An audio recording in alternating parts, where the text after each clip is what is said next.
நாங்கள் இன்னைக்கு பார்க்க போகிறது மக்காச்சோள சீசி கட்லெட். எப்படி செய்யறதுன்னு பார்க்கலாம் வாங்க.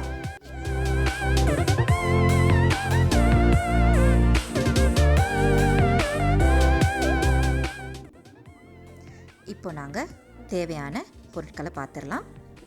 1 கப் மக்காச்சோள மாவு, 1 கப் துருவிய சீஸ், ஒரு நறுக்கிய வெங்காயம், 1 டீஸ்பூன் பூண்டு விழுது, சிறிதளவு மிளகுத்தூள், அரைத்த நட்ஸ், உப்பு, சிறிதளவு பாக்ஸ் ஷேப்பில் வெட்டிய சீஸ் துண்டுகள்.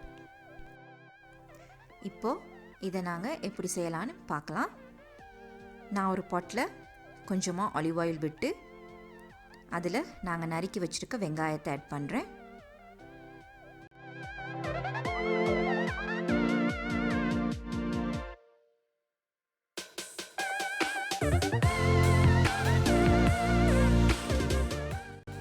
அது கூட பூண்டு விழுதையும் ஆட் பண்ணி இதை நல்லா பொன்னிறமாக மாறுற வரைக்கும் வதக்கிக்க போகிறோம்.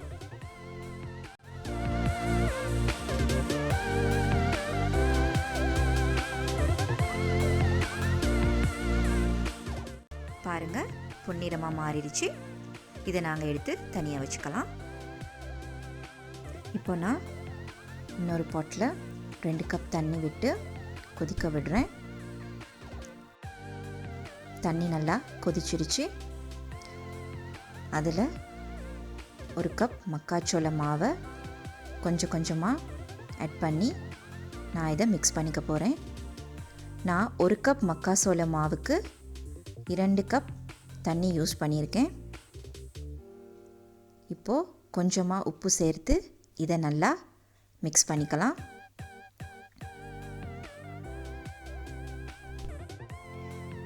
இப்படி பண்ணுறதுனால மாவு நல்ல பதமாக மிக்ஸ் ஆகி வரும். இதை நாங்கள் ஒரு 5 மினிட்ஸ் குக் பண்ணிக்கலாம்.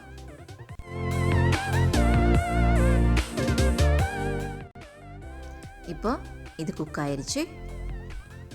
இது சூடாக இருக்கும்போதே ஒரு பவுலுக்கு இதை மாற்றிக்கலாம்.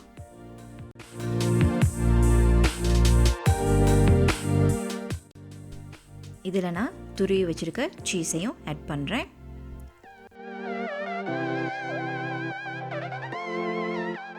மாவு சூடாக இருக்கும்போதே நாங்கள் சீஸையும் ஆட் பண்ணதுனால நல்ல ஈஸியாக சீஸ் மெல்ட் ஆயிடுச்சு.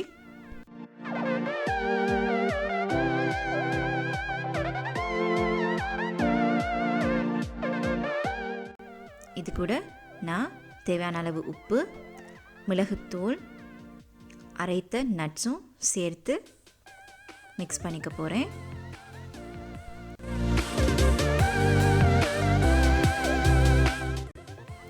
இதோட நாங்கள் ஃபர்ஸ்ட்டாக ரெடி பண்ணி வச்ச ஆனியனையும் ஆட் பண்ணிக்கிறோம்.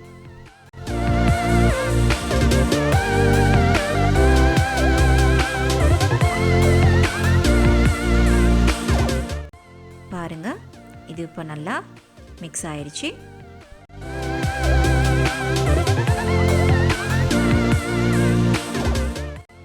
நான் இதில் இருந்து கட்லெட்டுக்கு தேவையான அளவை எடுத்து உருட்டி நடுவில் சீஸ் துண்டை வச்சு உருண்டைகளை ரெடி பண்ணிக்க போகிறேன்.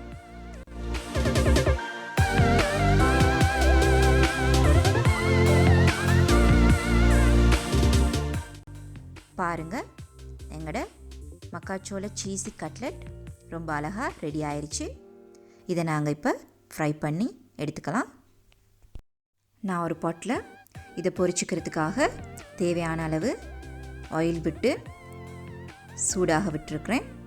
இது நல்லா சூடாயிருச்சு. இதில் நான் எங்களோட மக்காச்சோள உருண்டைகளை ஆட் பண்ணிக்க போகிறேன்.